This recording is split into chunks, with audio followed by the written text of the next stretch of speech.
Hey guys, Andrew Champagne here.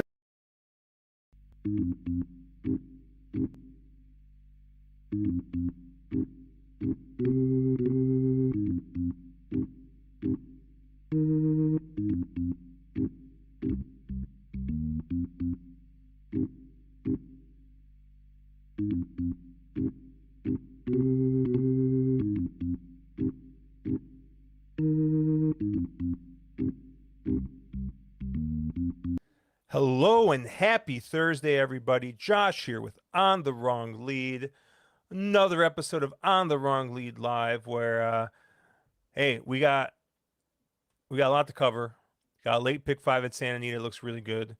We got a new and exciting product from DRF to talk about. We got a fun promo from our friends at Aim Wager to talk about. But more importantly, the star of last week's stream is back. Mr. Chase Sessoms.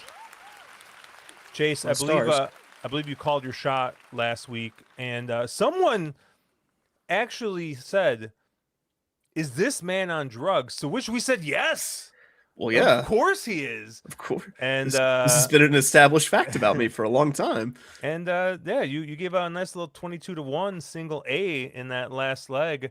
That another person two people on the stream didn't listen to you on, but one person it cost him dearly. But yeah, it was nice. I was able to clip that and put that up there, and much to the chagrin of one Dennis Trusty who didn't believe. But how's it feel? Feels good. It would have felt better if I'd hit any of the four legs before it, but it closed on a good note. It's if I know we got to get to it, but like I've gotten into the habit where when I see horses that I think are just going to be loose on the lead, they're automatic singles for me, no matter the price, and that's what we got with Keithing Thunder. Well, I'm glad. So you've gotten off the closer and the sprint angle. Yeah, well, I mean, I've changed it up to where if I see low and early speed, I'm going to single it and key it in everything all the time. And then if I think that a race can break down for a closer, I use every closer that I think could possibly get a piece. But yeah, I still think they will break down for closers more often than I should. Yeah. But how you doing, man? How you feeling? Feeling good? Been a little sick, but weirdest sick I've been in a while. Like I sound sinusy, but I'm not sinusy. I sound upper respiratory, but I'm not. Like it's just this weird like no man's land of illness.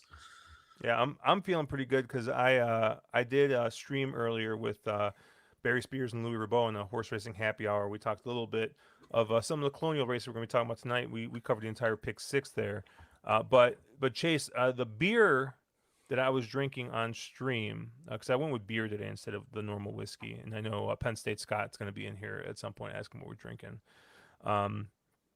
But the beer I opened the night with is a beer from one of my favorite breweries here in Chicago called Off Color Brewing. And the beer is called Beer for Dealing with Your Family.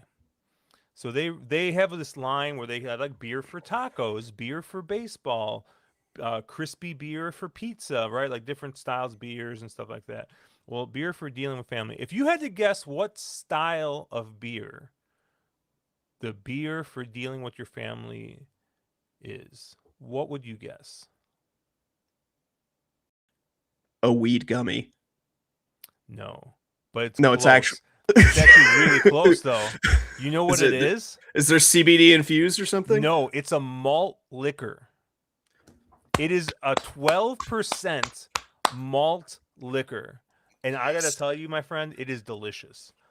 It is so good. But and I'm just like, yes, I'm like, this is just so on. Yes, you need a 12% malt liquor to deal with whatever you got. I'll send you a screenshot of it. But they release it right around Thanksgiving, and they usually have it through the winter. My buddy was there in like around New Year's, and he picked up a 4-pack for me.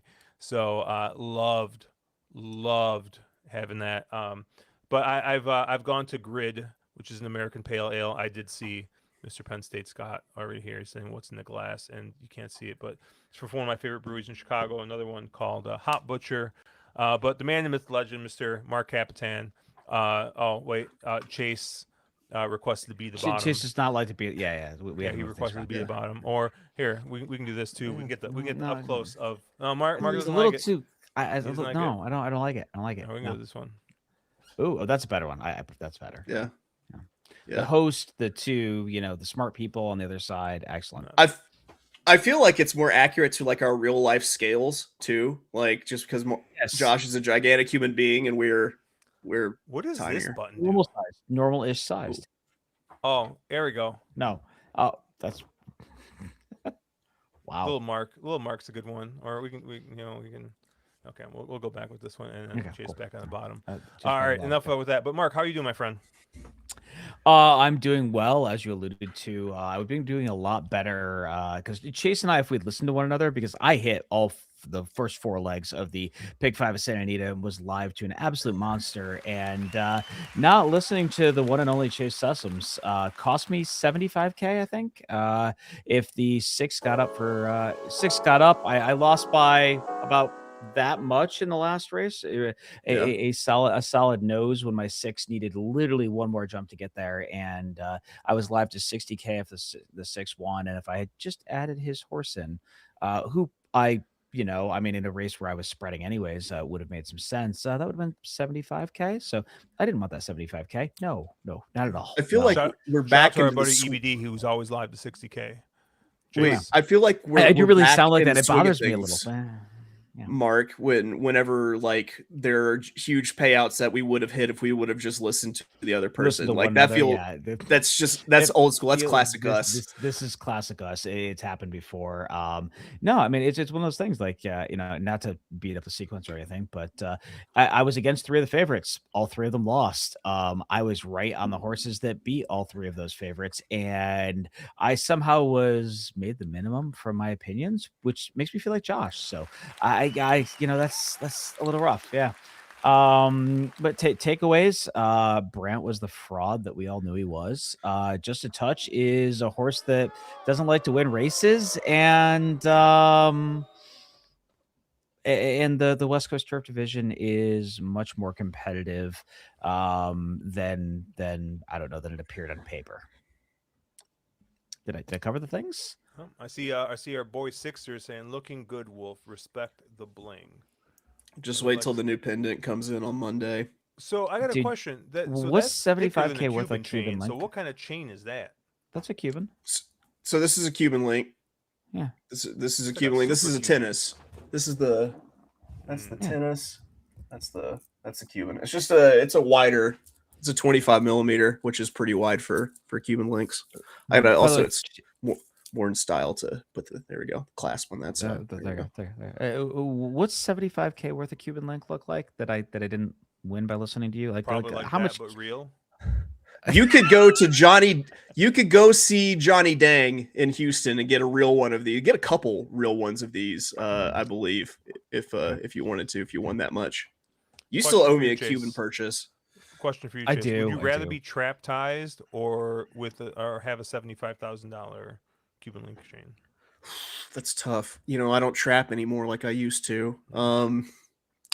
I'll probably take I don't know, because if I fall in hard times, I can always go back to trapping.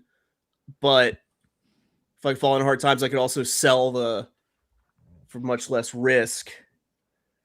I'm gonna go chain. I'm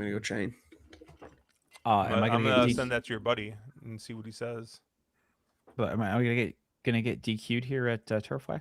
Not to talk horse racing or anything, but I mean, people didn't come here to talk about horses. They came in here to talk about Cuban links and very niche Arkansian rappers. Arkansian? Arkansian. Arkansan, just Arkansan. Arkansan works. Arkansian is,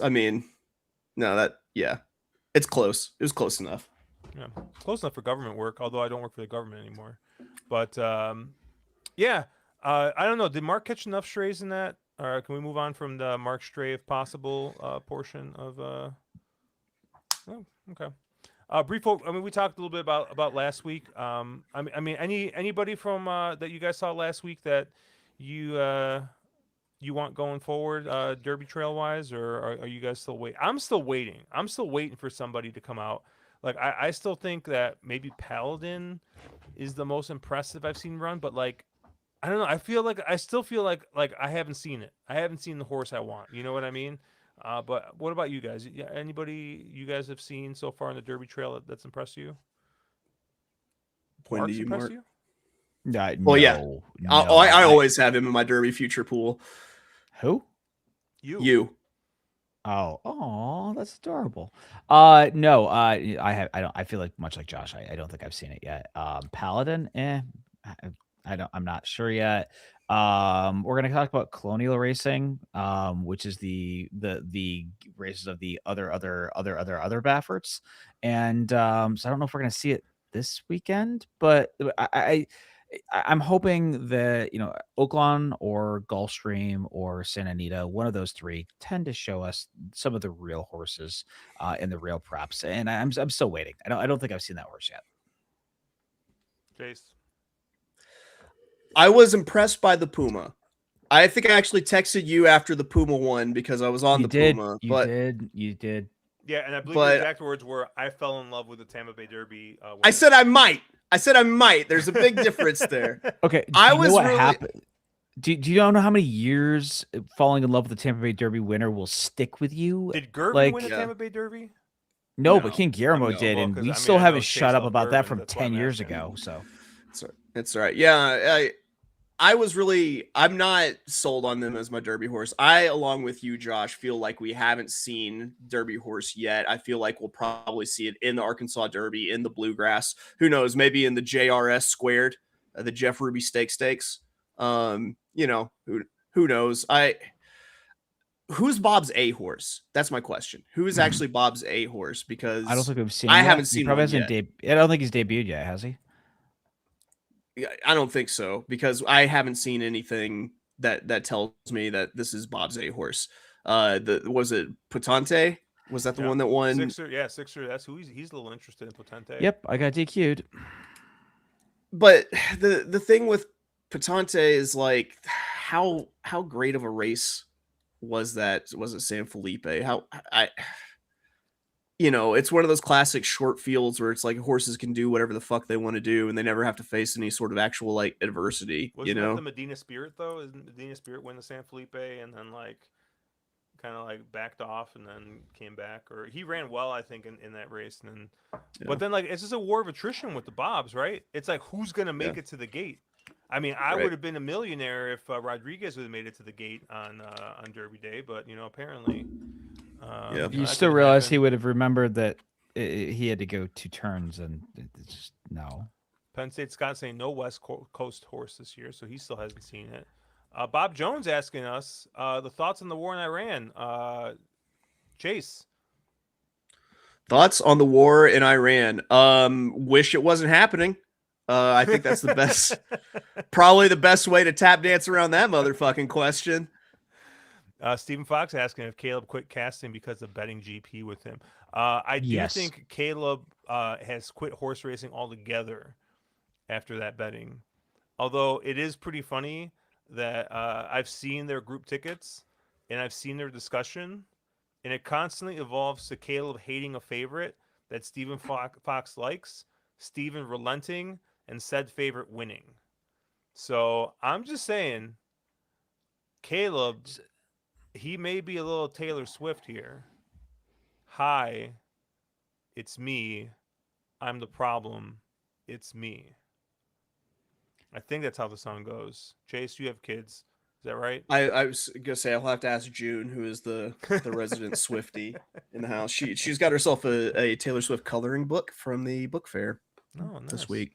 Is Travis Kelce in there? I don't know. I'll have to flip through and see. All right. Nobody. All right. I think we've gone far enough down the rabbit hole there. Obviously, guys, if you guys are in chat, we generally highlight almost anything you guys put in here. Almost anything.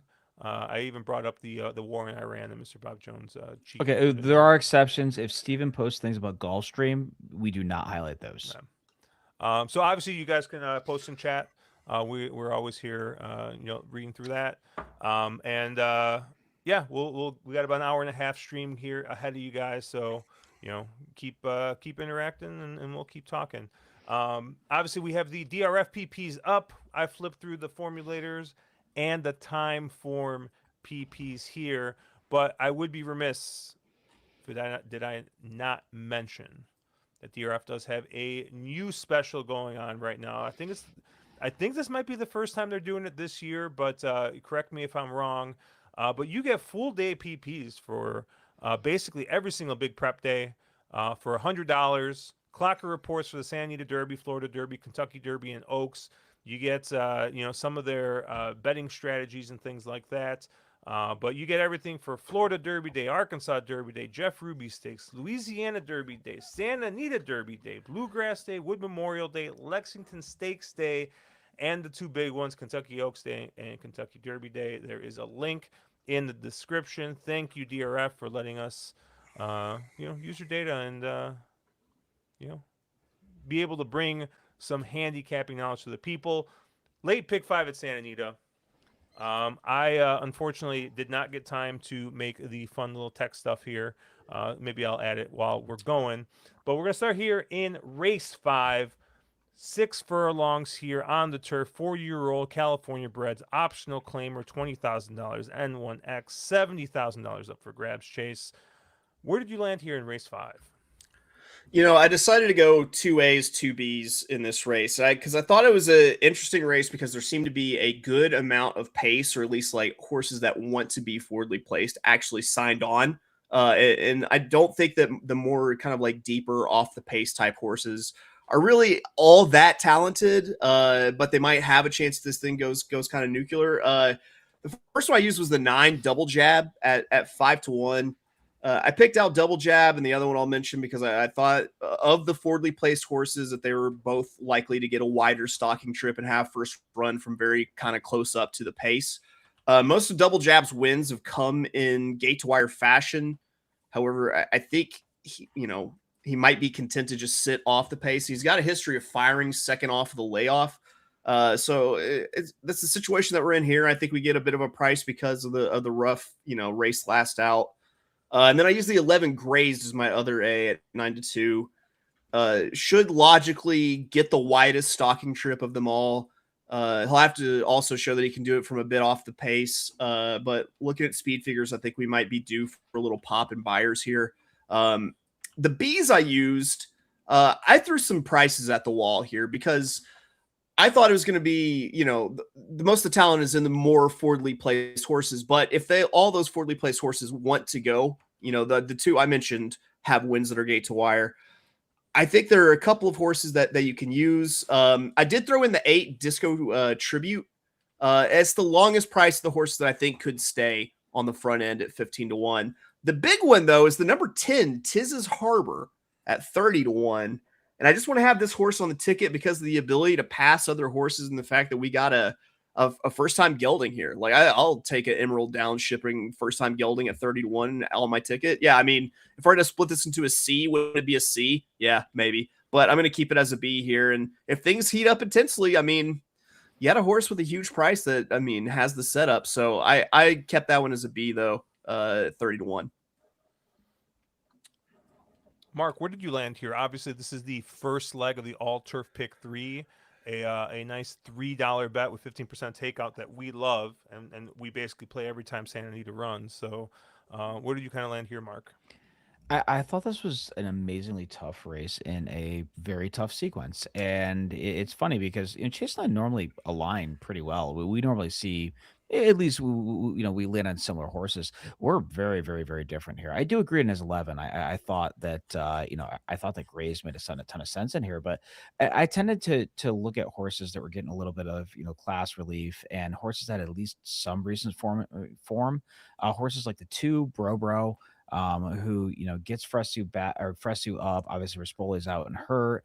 For Doug O'Neill, high percentage connection still around. Horse that does have 2 wins across this surface and a win at this level going this trip. I thought that one who could be kind of involved forwardly, pretty or be at least part of this pace complexion, kind of set that stalking trip. I thought there was quite a bit of pace in here. I didn't really want somebody that was on the pace. I would be sort of surprised unless there's some scratches in here if somebody does end up wiring in this race. But if there's a little bit of scratch from the pace complexion, I do think somebody like the 5 is a cinch with Juan up. He's going to be aggressive with this one. I think they have to make the lead here to kind of win this race. But I thought there was a lot of ways you could go in here. I thought it was really interesting, like the 6 horse, who I think you get at least double that price, Maury Willis, for D'Amato. Last out, hops on turf for the first time last out, wins at first ask on turf, and is pretty short on the morning line, but another one of these forwardly placed horses I think probably sits that kind of that right kind of trip. So I thought this was just a really tough race. I thought I probably need to be like 6 deep here in an ABC type ticket. This is probably this race and the last race are the 2 that I want the most coverage in. So I don't dislike any of Chase's horses, but I just think this is a really, really tough race. I singled in this race. Nice. Wow. So I basically just took everything you guys said and just like threw it out the window. And I'm like, I'm going to go with 1 horse and see if I can get through this leg. I'm going to go with the 5. It's a cinch. Juan Hernandez gets aboard here for Luis Mendez. Now, Luis Mendez generally, he runs at 2 and then he's like, see ya, I don't need you in my barn. But he's kept this one around, the horses run on pretty well actually on both surfaces. But I guess one thing I'll note about this horse is I actually think getting back to the 6 furlongs is going to be a plus for him. Right, last time was a 6.5 furlong, and I don't remember, was this down the hill? Yeah, it was a half. It was, yes. Yeah. So and then he's been running 5, but you go back at the last time he ran 6, back-to-back wins, going 6 furlongs here in the Calibred ranks. So the speed figures seem to match up with this group. Really, the only horse that's got a faster figure looks to be the 9 Double Jab. Has got a 111 2 back. So it might be one interesting, maybe another horse to add here. But yeah, I went with It's a Cinch as a lone A. I guess I'll probably make Double Jab kind of a B in this spot, but those are kind of the 2 I was going to key in here. I was going to kind of try and stay skinny, because I did think that this was kind of a tough race. And, once I kind of got past the 5 and maybe the 9, I think I was going to be at a point where I was going to be including 5, 6, 7 horses. And, that's just not the way I play. So I'm gonna try and zig where I think other people are zagging. Chase, Double Jab. I mean, should we talk vaccines or should we move on?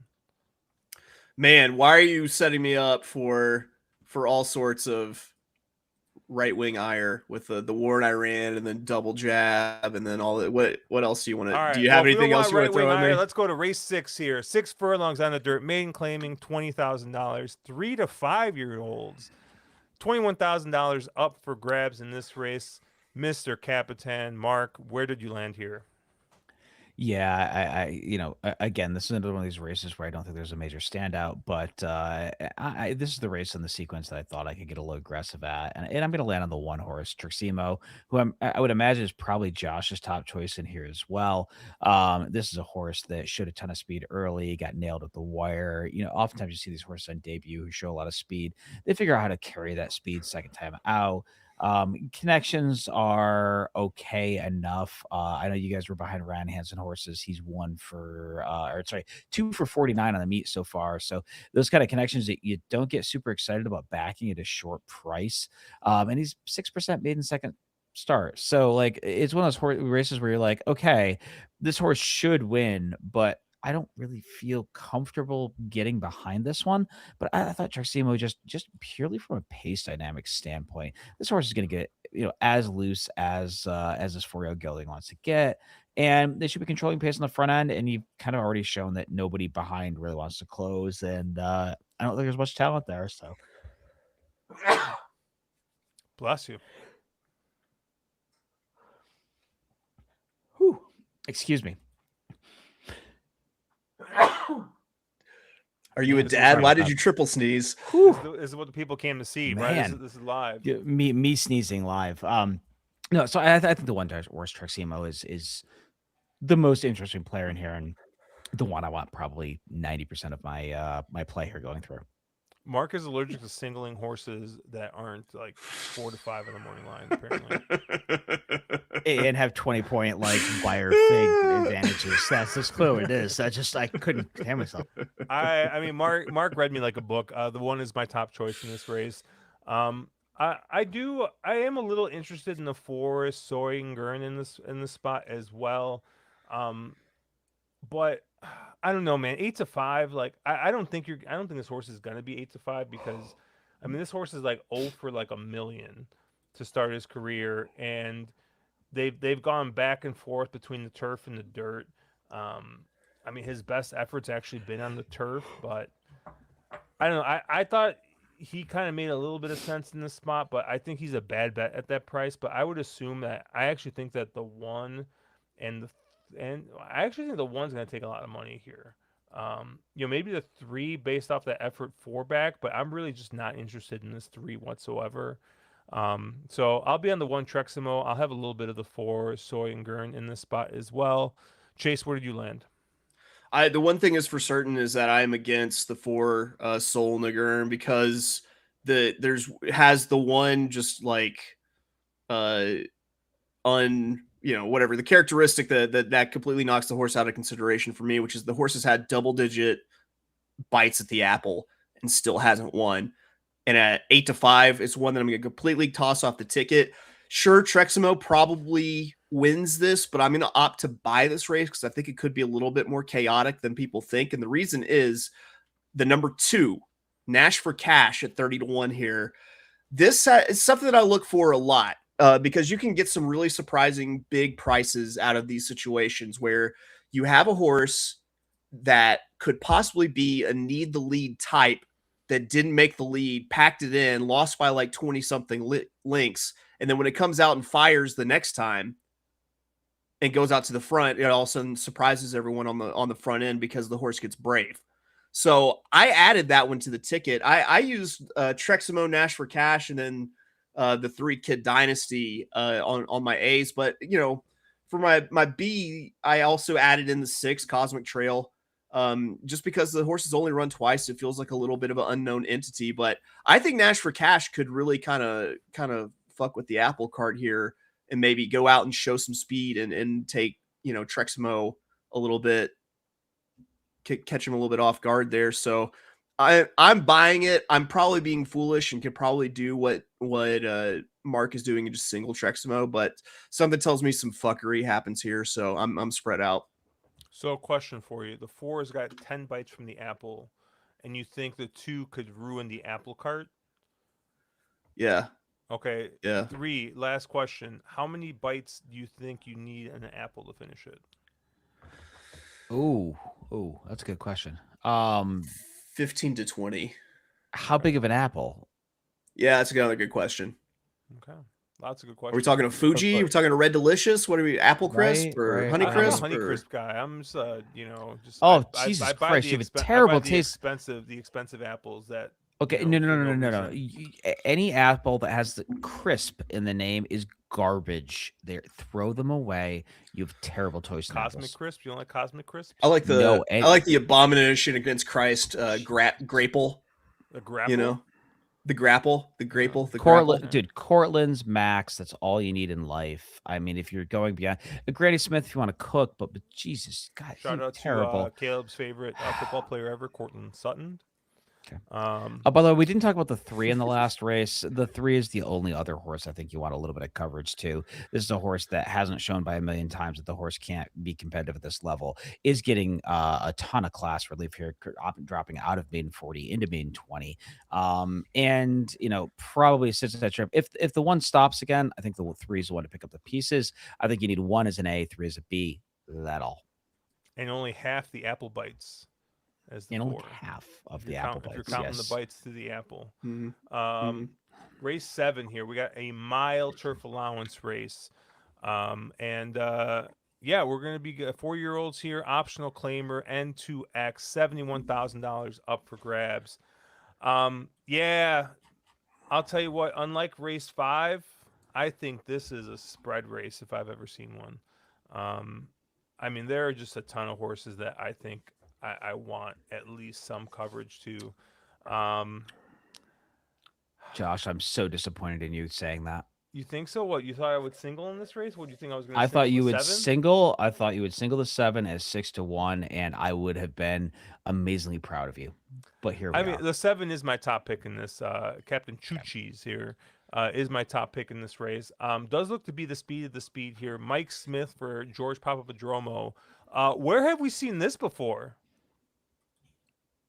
Literally nonstop all the time. Yeah, but I'm pretty sure isn't that Cabo Spirits connections there? My Did George have Cabo? I'm pretty sure isn't Cabo Spirit a George Papadromo horse? Let's find out. Cabo Spirit. I'm Yeah, like it is. 90% You're sure. correct, good Yeah. sir. You're good. You're correct. I mean, I bet that horse so much. I should know. And Mike Turf God Smith on the front end. That's definitely my top pick in this race. But there are a couple other horses that I thought were interesting. Most of them at a price. Obviously the 10 Centro Delantero, which stands for, I believe, center forward. I think is what you would call that.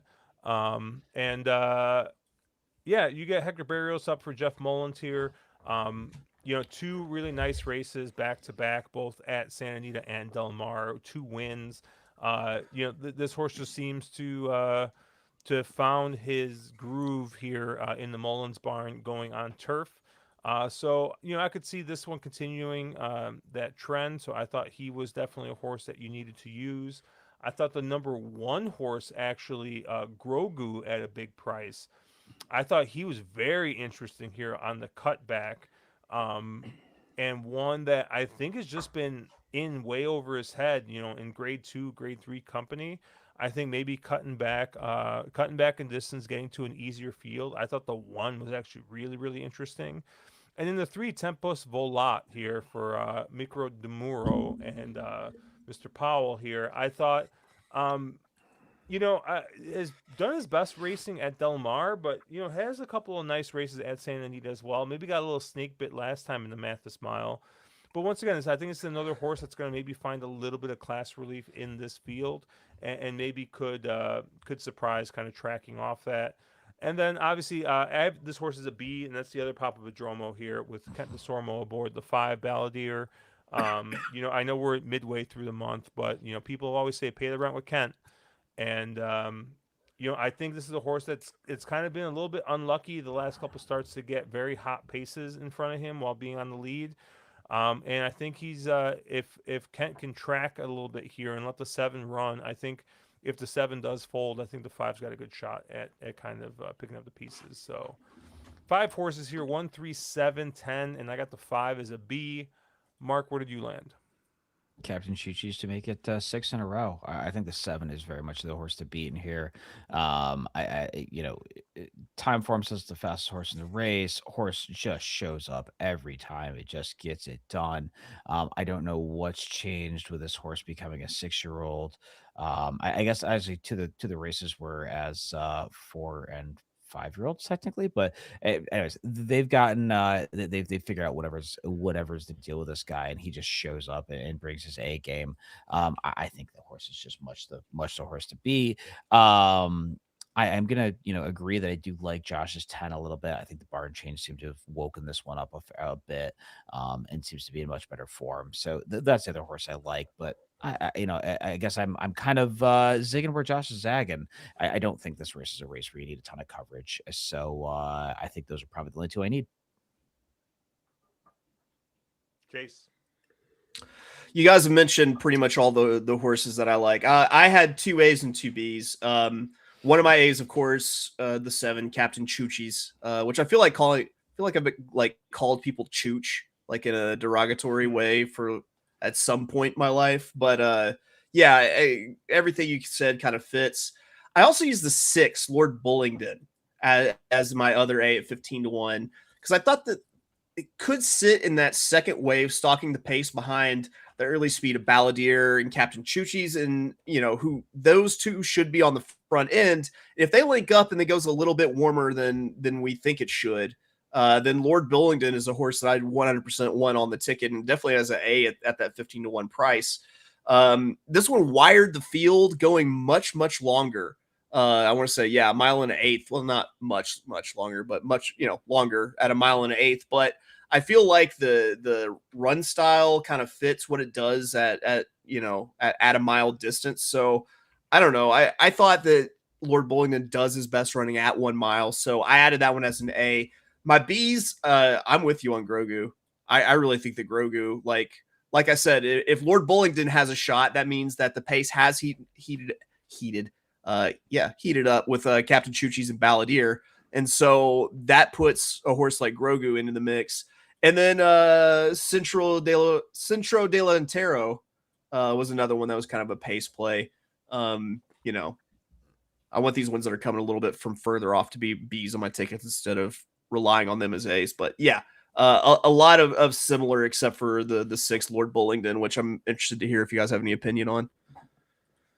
I had the horse marked down as a B type, usable in some sort of capacity.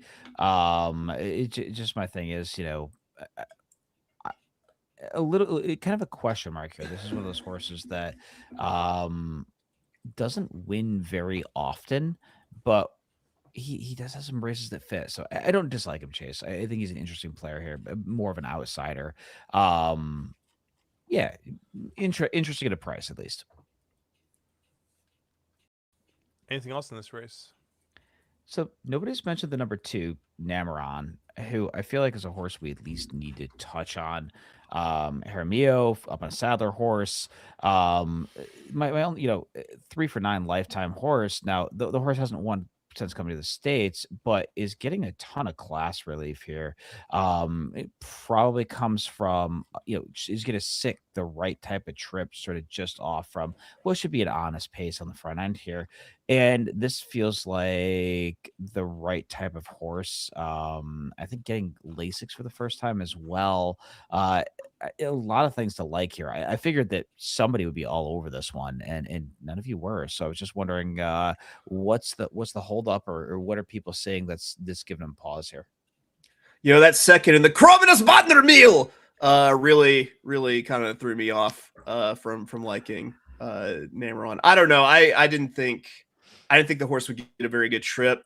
And also, I mean, we're mentioning the class relief, but like almost every horse in this race is getting that class relief from a graded stakes race into this condition. So, I mean, I think the horse needed to get a lot faster, but we're adding the Lasix. I could see it. I'm not going to say I'm completely against. It's just not one I'm going to use. Okay. The other horse that I wanted to mention at least is the 8 Deer District. Anybody give the horse that this feels a little like Chase's 4 from last week, but Vlad Sarin is 36% of the meet so far. Juan's sitting at 24%. The two of them together are, I don't know, 20%. A horse trying turf for the first time, but does have some pedigree. Kitten's Joy on the top end, Fupag on the bottom. Actually, the horse is technically 1 for 7 on turf, but now that I'm looking at it, but has not run on turf in a very, very, very long time. Anybody give Deer District a bit of a look? I would give a look based off of the synthetic to any other surface change, because as we know, that is a dirty little pig boy angle of mine. Yeah, I mean, some of the turf races going back, but I mean, we're going back to 2024. Those races fit, but yeah, I don't know. I think that's a tough one to get to for me. Dennis Trusty asking, has Chase done the drugs this week like last week, and maybe he should start doing drugs? I has did though. Has did, and Dennis, yes, you should. Yes, The you drugs are should. good. That is not an official on the wrong lead opinion. Please do not send any angry letters my way. Race 8, 6.5 furlongs on the dirt, 4-year-olds and up. Fillies and mares, optional claimer $50,000, N1X $70,000 up for grabs. Mr. Sessoms, where did you land here in race 8? So I don't single off pace horses. With that being said, I'm going to stone cold single an off pace horse in this spot, and it's going to be the number 5, Our Moonlight, 7-2. Took a big step forward last out, second off the layoff, going 2 turns. I think the cutback might serve a Moonlight well, given that she broke her maiden going a similar distance. And it's been a little bit of a hanger, but I got to make a stand somewhere on the card, and this feels like the race to do it. And let me look. I want to look at my pace projection here because I had the 1, 2, and 6 all kind of out there running about the same speed, and this race being a lot, a little bit more contentious on the front because I don't think that Into the Hall is necessarily all that much faster early than Artisma and No Cap. So I thought that this gets a little bit hinky, and the 5, Our Moonlight, stood to sit a great trip here for this. So I'm going to stone cold single Our Moonlight here and try to get skinny somewhere on this ticket because I've been very kind of spread out between my A's and B's so far. So you think Into the Hall is going to be loose on the lead? No, I don't. No cap or cap? That's I appreciate what you did there and for knowing what cap means. That is cap because I think that Artisma and No Cap go with Into the Hall there. So it's no cap that No Cap and Artisma might push Into the Hall, and It is No Cap. Into the Hall being Lone Speed is cap. Yes, I have not had this enough is drugs for this conversation. Okay. Yeah, dead ass children. Okay. Mark, where did you land here? Cap or no cap? No cap. I'm on the no cap train for a horse that just does not like to win, at least recently. I thought the race. I agree with Chase. I think Our Moonlight sits a really really nice trip in here. It is the horse that I sort of want. It probably needs a setup. And I don't really know if there's a ton of pace in here. So I thought Our Moonlight was the horse I'm most interested in, but I thought the 6 Into the Hall, there's a chance this one breaks to the front end. First time in the Ayrton barn, getting Hector up. They may be really aggressive with this one. And I think there's a chance that Into the Hall kind of goes to the front and dictates this race from the front end. So I thought you just need the 5 and the 6, and I didn't want anybody beyond that. Yeah, I landed on the 6 Into the Hall. Hector Barrios aboard for Peter Urton. I think that this is the horse that has been on or near the lead in all of his last 4 starts. So I really thought Into the Hall made a ton of sense in here, especially with a lot of these other horses kind of going back and forth whether they want to kind of track or be on the lead. So I thought the 6 was at least more consistently on the front. But No Cap, I also like the number 2 No Cap. So I'll be using the 2 No Cap, and that's No Cap, because what? I'm just speaking English over here. He's putting it in my language here with the cap and No Cap. Yeah. Are Arkansian? Yeah, sure. Why not? But yeah, No Cap is going to be on my tickets as well, and that's No Cap, because I do think that he is going to be pressing the 6, and I really do think it's going to be one of the 2 or the 6 that are going to win this. Kind of close to the front end. So Yeah, pace wise, I just went with those two horses, and going to be kind of skinny here through race 8. Um, Dennis Trusty, he thinks it's 5 or 6 if you're doing multi-race or exacta. So he likes your 5, Oh. our Moonlight as well, and then he's going to want to use a little bit of the 6 into the Hall as well. Anything else in this race? No cap. Race 9. I appreciate your commitment to the bit there with the cap, no cap. Yeah, Mark doesn't, but I'm glad someone appreciates it. Yeah. Mark's like, I just don't want to think. No, I don't want to think. No, I too much of that this week. It's been a week. We're going to be going 6 furlongs on the turf here. 3-year-old Cal-bred fillies, maiden special weight, $70,000 up for grabs. Mark, how are we going to close out this turf pick 3 and pick 5 here? Yeah, this to me was an absolutely impossible race, and if you're playing the sequence, I think you need just a ton of coverage in here. There's doesn't appear to be any standouts. There's not any connections that really kind of wow you over. And so of the horses that have starts, I thought the 13, who's in the also eligible list, Conquest Sioux for Peter Urton was the most sort of interesting player. Clearly needs a scratch in the field to get into the race. But Hermio was up first time out. Horse that showed a lot of speed, and I like these horses that show speed first time out in their second start. And then the other two horses I was really interested in here are both first time starters. One of them also is Hermio mounted or named as the jock. So that is the 11 horse Furia or the 11 horse Furia for Dan Blacker. A horse that at least connections all the way around say that this one could have some talent first time and show up. So I thought that horse was a little bit interesting. And the other horse I thought was a little bit interesting in here was that first time starter was the 9 Melba Montgomery for Steve Knapp. Ayuso up, they're pretty good together.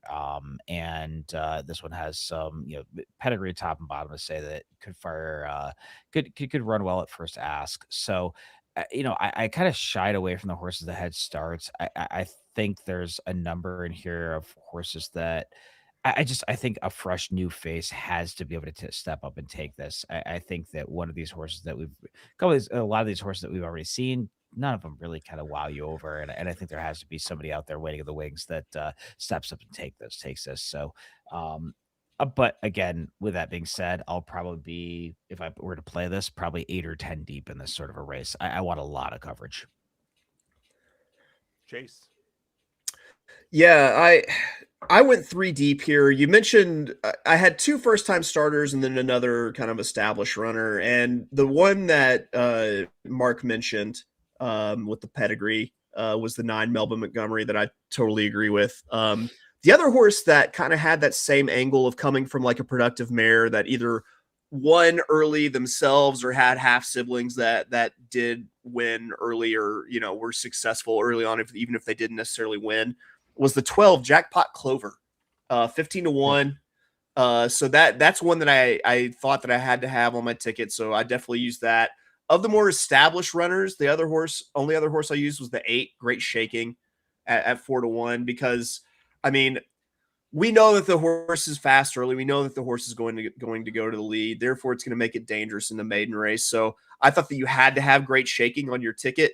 So I added there and then tried to kind of roll the dice with the Melba Montgomery and the Jackpot Clover. Nice. I went pretty wide here.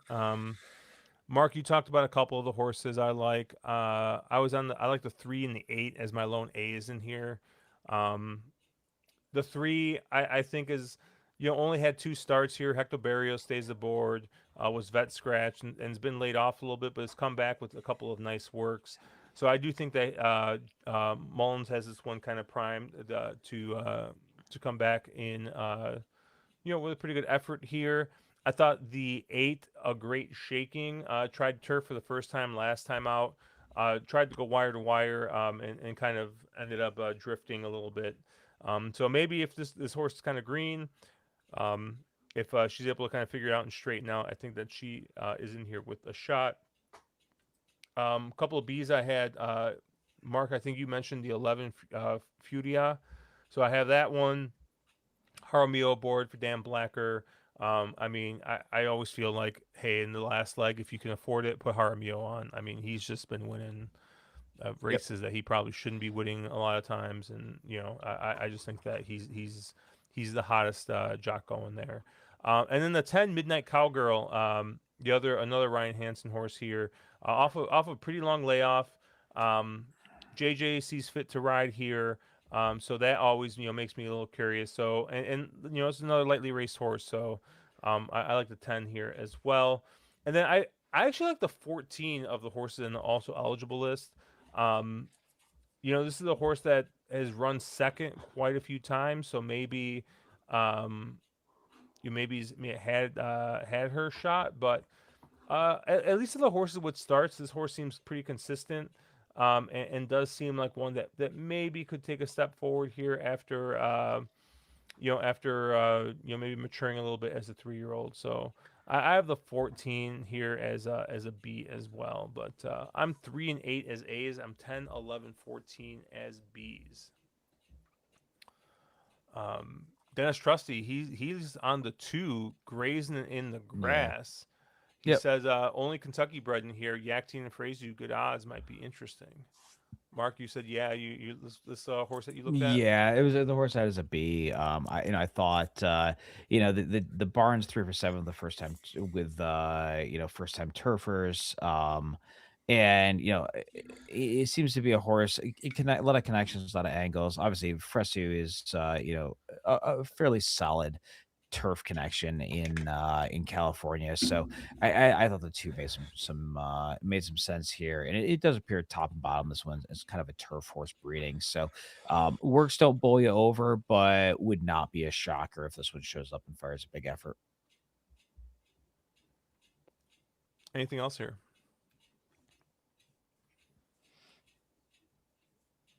All right, let's move on. We have a couple of we actually have a kind of a heavy stakes card here at Colonial Downs for their Virginia Derby Day. And we're going to start with Colonial Downs here at race 8. And we got the Virginia Oaks up here. And they go a mile and 16th here, but Colonial's kind of a weird track, and they actually have a mile and the 8th one-turn track. Yep. Which is similar to, is it Dubai or is it Saudi that does that, Mark? Saudi. Wasn't Belmont a one? It's actually, but Belmont was never at a mile and 16th. But Belmont has a 1 mile shoot. But I think both Saudi and Dubai have a mile and 16th shoot. But Saudi can run a mile and a quarter out of a shoot. Yeah.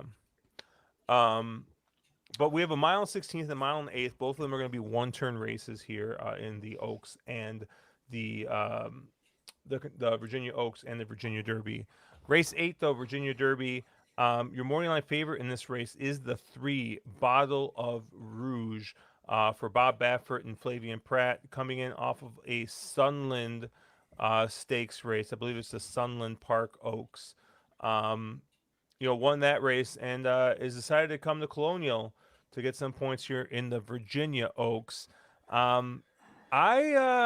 went with the local horse in this spot. I thought the 1 Dazzling Dame was the horse to beat in this spot. Bob Baffert has trained a lot of really, really great horses. Bob Baffert is also very, very deliberate. When you see Bob put a horse on turf, it's very clear that he doesn't think this is a good dirt horse, and he's just trying to see, hey, maybe this horse will run well on dirt. When Bob Baffert sends a horse to Sunland Park, I think that tells you all you need to know about what Bob thinks of this horse. So, granted, Natalie Baffert owns this horse. She's also owned, one of Bob's nicer turf horses. As Mark is just tired of hearing about Bob Just Baffert's turf done horses with and that turf shit. pedigrees. But yeah, this is just the type of horse that I want to bet against, right? I mean, Bob shipping to Colonial, I just want no part of. So I'll take a shot with the local horse in Dazzling Dame here. Now, Brittany Russell, very, very well known in the Mid Atlantic scene, which Colonial is a part of.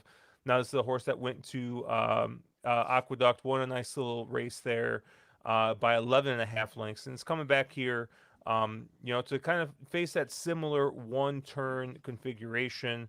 And I just liked her the most out of here. I mean, Hit Parade took a step back, and then Martha Washington. We already talked about Bottle of Rouge.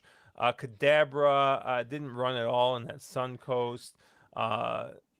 Some money to love. I mean, won a state bred, Pennsylvania state bred maiden special weight in this coming here.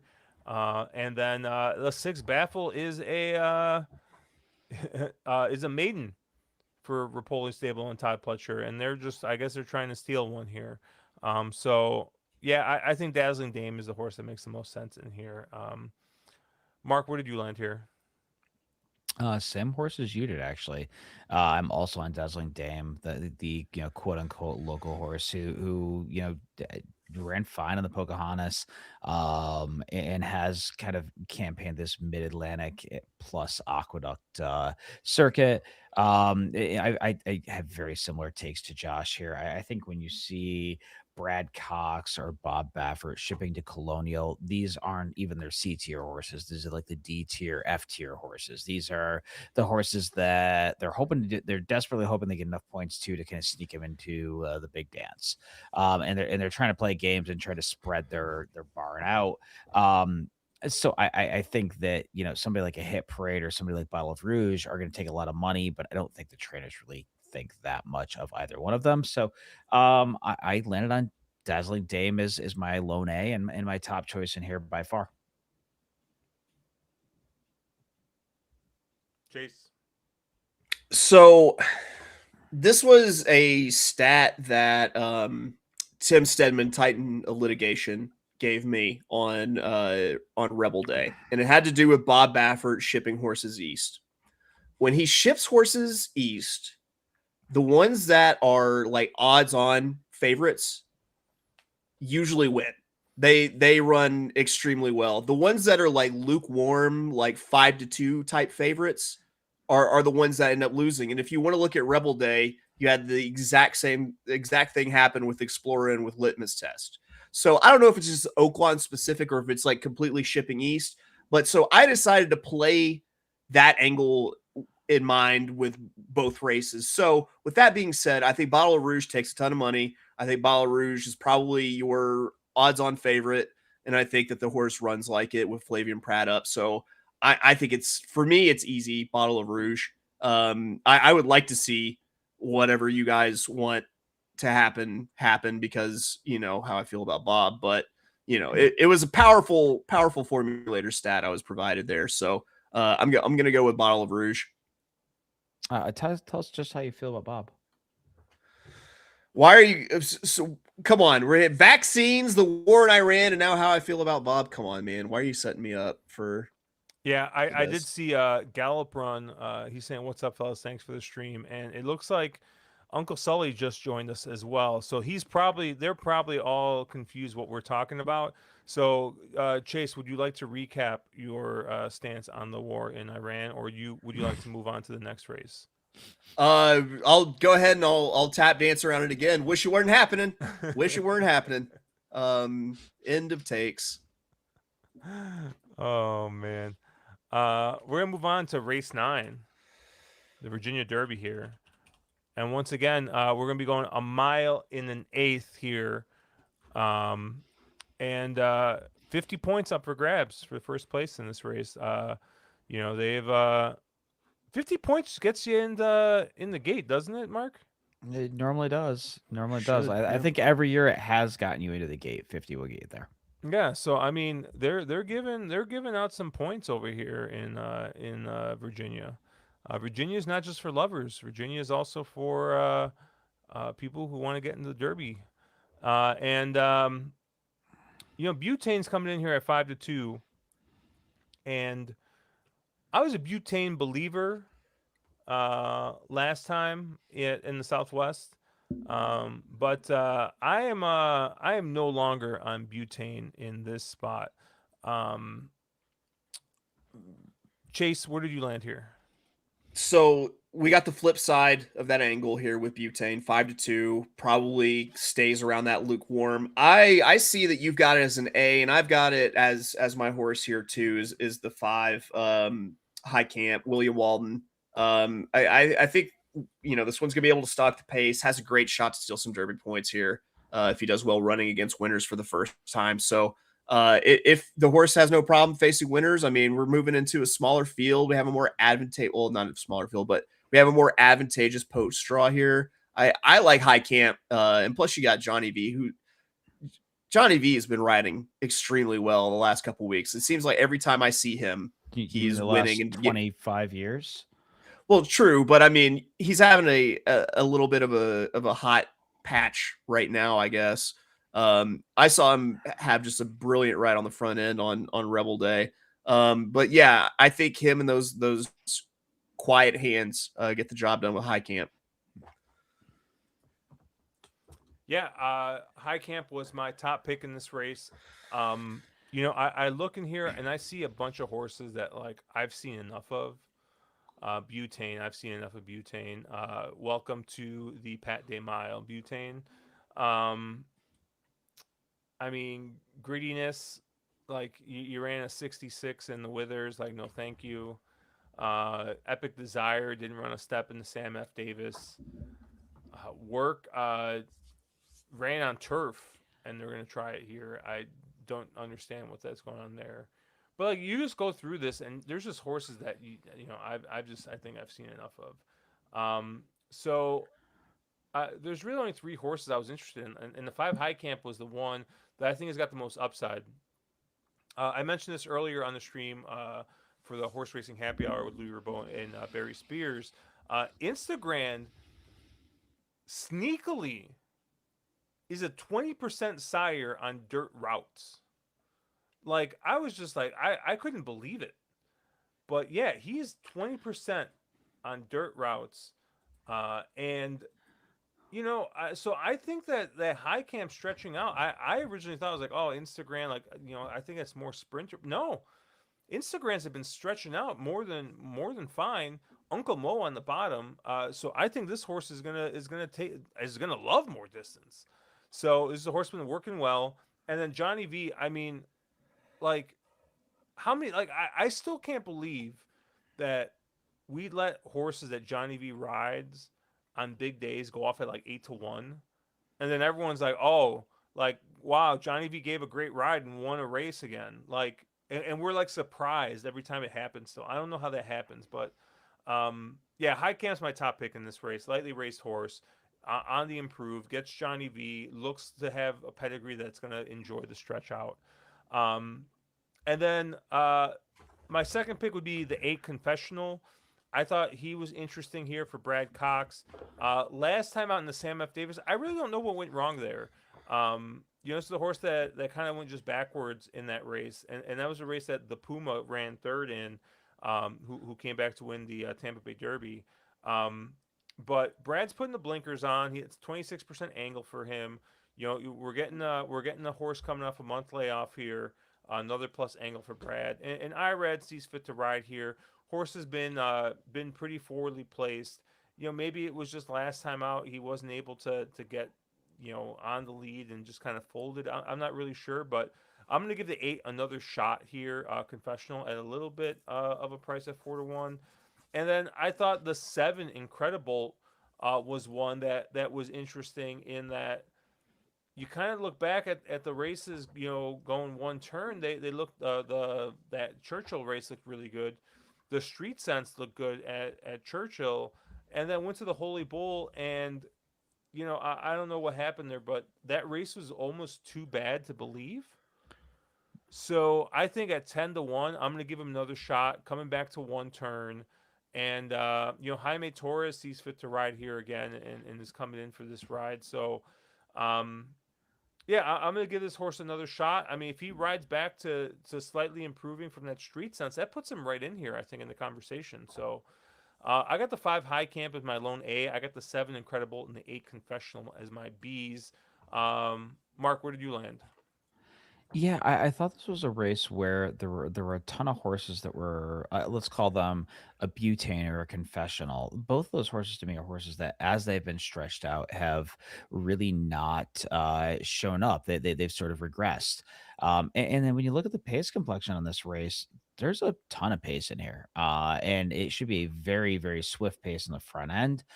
Now, if you watch the track and the speed is carrying all day, then ignore everything I'm going to say here going forward. But I think there's a chance that this race really comes apart and really sets up some of the closers. So I had 3 horses; they're all stupid prices in this race, and I think they're the horses that can kind of pick up the pieces if it does come apart. And I think the first one Josh mentioned, Incredible. I think this is a horse who that Holy Belt Bull felt a little too bad to really believe.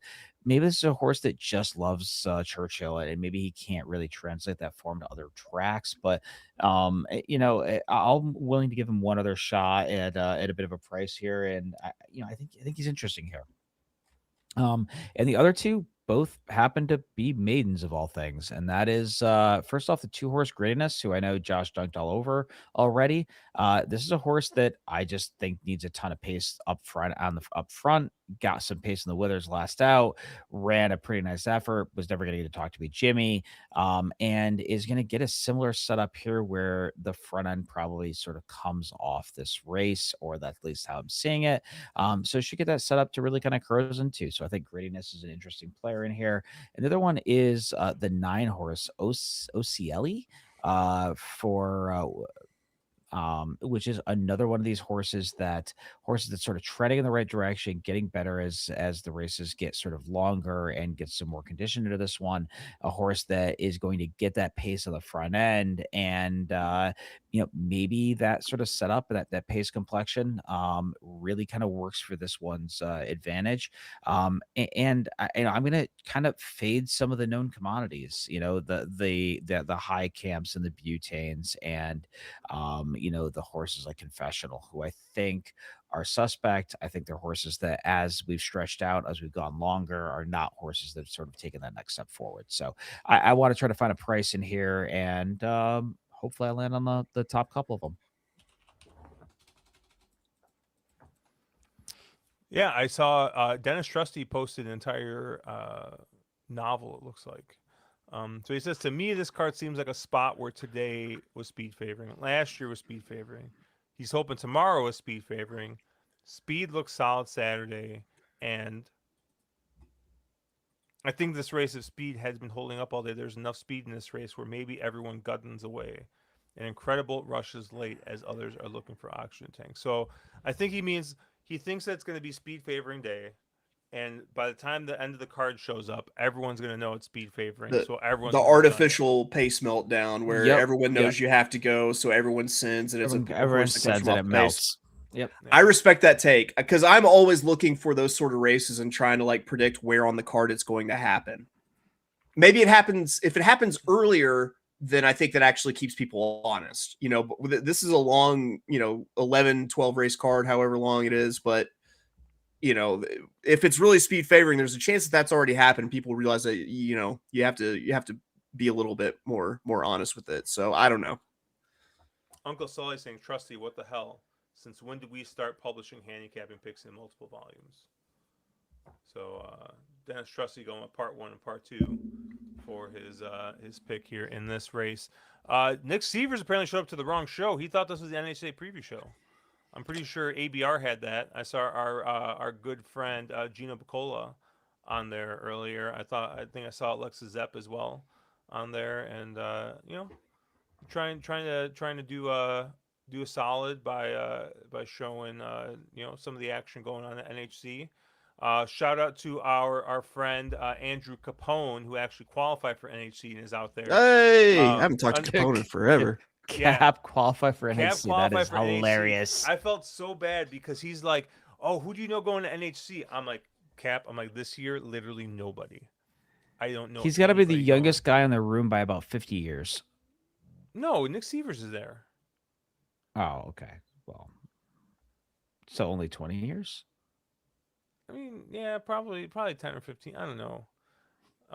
Yeah, see, Nick's there. All right, you guys wanna hear my real bad Oh NHC idea? no. Oh no. All right, hold on. I gotta make a thing. You know who else is at NHC? Eddie Enberg. Who's that? Oh, Eddie. He was the yeah. He He texted messaged you? me. Yeah, he messaged me to say ask if I was out there, and so good luck to him. He's a good dude. He sat at me the 1 year, or sat at my table the 1 year that I played. So Yeah. really great guy. You'd like him, Chase. So he walked past us and he said, and I quote, "You guys don't look like you don't care about masks," and sat down with us. So this was during this was like During 2021 COVID. when you had to wear the masks Yeah, at the yeah. table, and I was like, oh, And then he that's also a good way he to also introduce yourself, but he also made some sort of comment about the fact that we didn't all look like we were 70. So therefore, there's some commentary about that as well. There we go. okay. So my bad NHC idea. All right, just give it to Barstool. Just give it to Barstool. Love Let it. them run it. Love it. Just Love let them it. run it. Just let Love them it. run it. Let them hype it up. Let them do what they need to do to make it an event. Just give it to them. I mean, and here's the thing. I'm not a Barstool guy, right? Look, I some of their stuff that comes out is funny, right? I chuckle at it, but like there Barstool's a very complicated situation, right? Like once you start getting deep into it, like many things in the world, right? I am not a Barstool guy. I am also not the market for Barstool. However, we always complain that we need to get younger people involved. You know how you get younger people involved? Younger people love that stuff. And while Dave Portnoy, very complicated man, is probably the best thing I can say about Dave Portnoy, because there's lots of good, there's lots of bad, depending on who you talk to, and I'm sure, like anything, it's somewhere in between. But I'm telling you, man, you give it to Barstool, let them make it an event, right? Make it an open bar, which it basically is if you're betting, so it doesn't matter. Make it an event, turn it into more of a networking thing, have the contest involved. I guarantee you put Barstool's name on it, all of a sudden the sponsorships goes up, and what goes up after the sponsorships goes up? The prize pool ends up going back up. That's my bad NHC idea, but I don't think it's necessarily a bad idea. I think it's not a bad idea, but hold on. But before you say anything, you do have to have a disclaimer. Well, yeah, Dave Portnoy scoffed at me in my chain. Yes, he did on Rebel he scoffed Day. at you. I just want people scoffed. to know that there is personal beef between you and Dave Portnoy.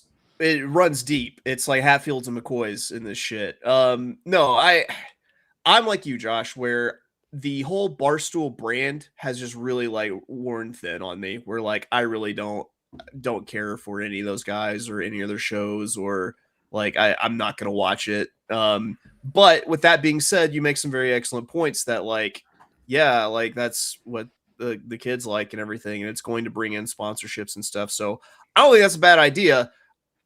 I wouldn't like to see it happen, but I don't think it's a bad idea. Especially for that type of contest, right? For a pick and pray contest. Because here's the thing, right? It's not like Breeders' Cup, right? Where and like I'm just gonna say, right, like Breeders' Cup, where you got to pay 10 grand, and like there's a very serious chance that you just lose all that money, right? NHC, right? You got to qualify for, right? We have all the nonsense, right? All the nefarious nonsense. Hey, how much is a seat worth? All this and all that, whatever. What's the experience worth? Like, how much are they charging? Like, they have all that overhead, whatever. But in a pick and pray contest, right? I mean, I feel like it's like a poker tournament, right? And we saw what happened with Moneymaker, right? When he won that poker contest, and he was not a very good poker player at the time. He actually, Chris Moneymaker, actually, he turned himself into a pretty decent poker player I'm not saying like he was like some like amazing pro, but like he could hold He's his own by still the end a of it. pretty solid player. But Exactly right. I mean, like I'm not like right. He's not like Tom Dwan or anything like that, but like he's a very good player now. But when so wait, he you're won it, saying he doesn't own the triads tens of millions of dollars? I Go mean, on. yeah, great.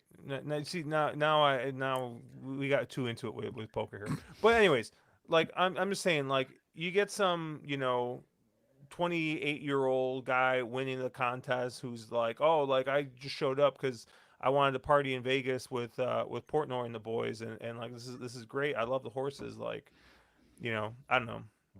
That's my bad NHC idea. Where's Nick Sievers at? Yeah, and that's the thing, right? And like, here's the thing. I've been to NHC.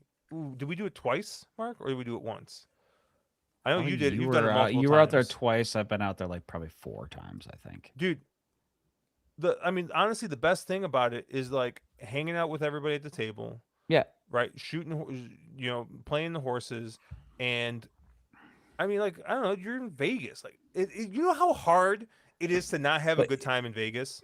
But the problem with NHC is you're in Vegas without being in Vegas because you're so tied up at NHC doing NHC crap and also then handicapping for the next day of NHC that you don't get to actually be in Vegas. Like it's not a Vegas experience. It's yes, NHC is in Vegas, but you don't get to partake in fun Vegas stuff. It's just Toledo. You want to have it in Toledo? Move the whole fucking thing to Toledo. All how right, let me about like rename West this Little Chase's Rock? bad NHC idea. West Little Rock? It's bougie in West Little Rock. Let's take it. Let's go Southwest Little Rock where it's really Ooh, What are the ooh. what are the craps minimums at Oaklawn Park? it depends. I want to say there's like a $5 table, but it's like it's one of those Oaklawn ones Park. where like you roll like actual dice, but there aren't like actual chips on the table. Yeah. It's like you Is it know. the one where like thing with the cards? No. No, you're actually rolling dice and everything, but it's like the There's table like is like terminals you're betting illuminated. on. You're betting on the terminals and stuff. So yeah, I want to say it's only $5. So I it's haven't only one played dealer. anything in Basically, the it's only casino one for a dealer bit. that punches in the number that got rolled. That's it. Unlike a regular Yeah. craps table, I think has 4 dealers normally. It's got like the box, it's got the 2 people on the sides, and it's got like the other, the sick guy. Like so, The croupier. yeah. But Croupier? Croupier. but I don't know. Like, but honestly, Croupier. like, the reason why I say that is because I just really don't care about the NHC. So like, if you turned it into a party at this point.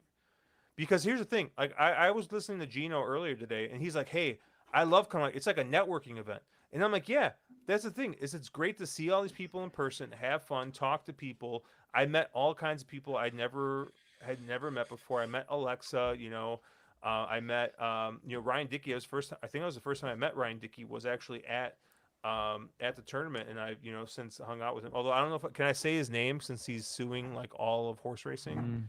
Or is he, Sure, have at it. I mean, yeah, go. I love me some Ryan Dickey.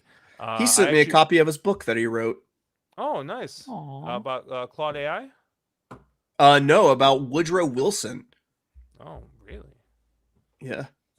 Did he I haven't read it yet. Did he write that book with Claude AI? He didn't send I me don't a copy know. of the book. I feel disappointed. Damn, I want to read Woodrow Wilson. But yeah, Dennis Trust saying, I'm sure I could find a good way to. Oh, I'm sure I could find a way to not have a good time in Vegas. The only way you could not have a good time in Vegas is going broke. And not saying going broke while you're in Vegas, but like going and being broke. That's probably the only way you can have a bad time in Vegas. So the EVD experience. Can I give you guys my ultimate like under the radar favorite thing about Vegas? Yep.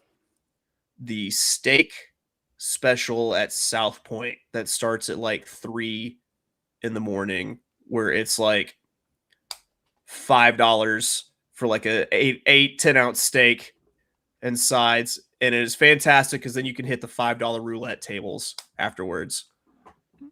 The Rio, which is not owned by Caesars anymore, the Rio runs at least one $3 craps table from I think it's from 3 a.m. until like 6 p.m.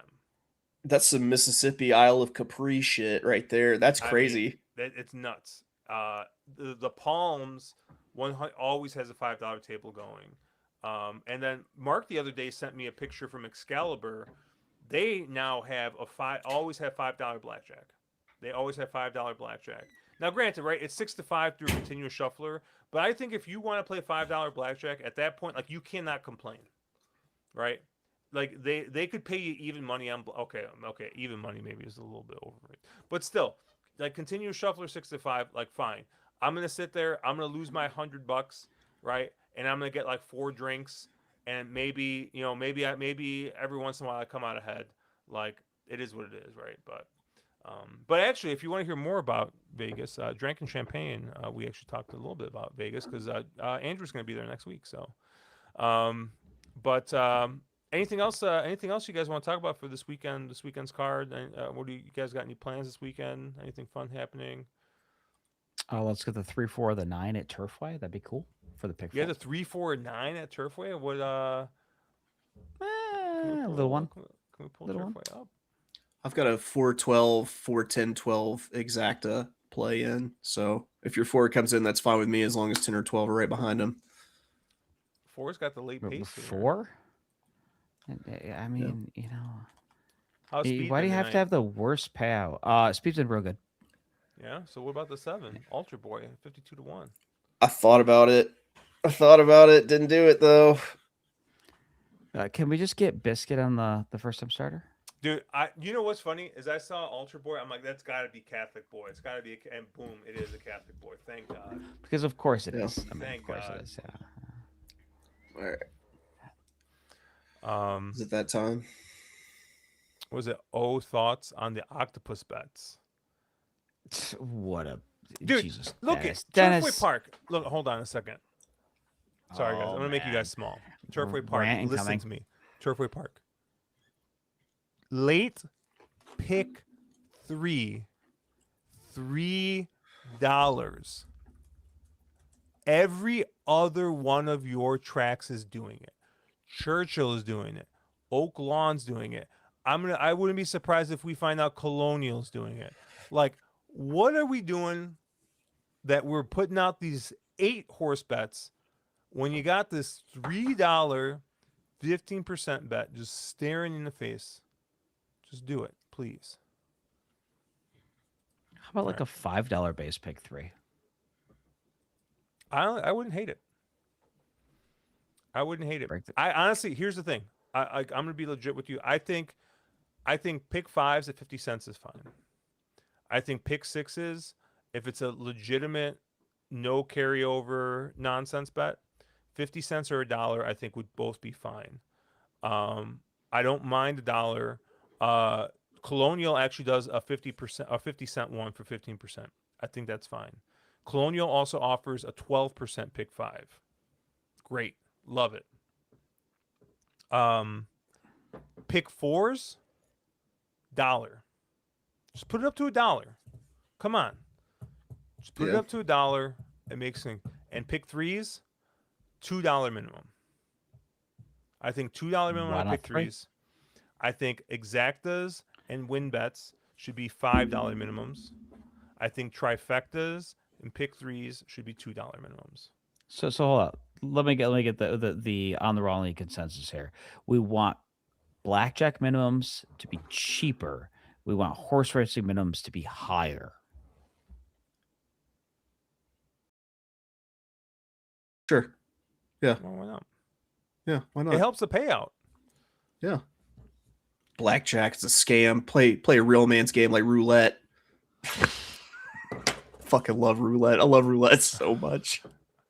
You know who would you like? You'd like a PDT. PDT loves. Yeah, you and PDT would love some roulette. Yeah. Me and XFL Jim have never left a roulette table in Vegas down. We've been up every single time that we've left a roulette table. Sometimes like a ridiculous amount. So I had to have told the group pool story by now, but Chase, maybe you haven't heard it. When we were in Vegas in March of last year, it was me, Caleb, I think Gary was awake, so I think Gary was in on it, and Mike, and we all tossed in $100, and we went to a slot machine, and I was doing like $8 or $10 a pull, and it was down to like $40, and Mike is just complaining the whole time. He's like, "What the heck?" Oh, Aww. I might need to bounce so I can go hug that kid. All right. Well, long story short, Mike lost all of our money on roulette after I won us like $200 on the slot machines. But The story of hanging out with Mike. that's the story of hanging out with Mike. If it's not the soy sauce, it's going to be the roulette playing. But Chase, thanks for joining us. Obviously, you can check Chase out at of Oaklawn. I am at Cherry Drank. Mark is at Two Turns. Check us out at onthewronglead.com, at wrong_lead on Twitter. Check out our friends at AM Wager. They have a fun little Santa Anita 100% rebate on the takeout. So check out that bet on win bets. So check that out. Check out our friends at DRF. I gave you the spiel earlier. $100 gets you all the data you need for the rest of the Derby season. And have a good weekend, guys. Let's make some money.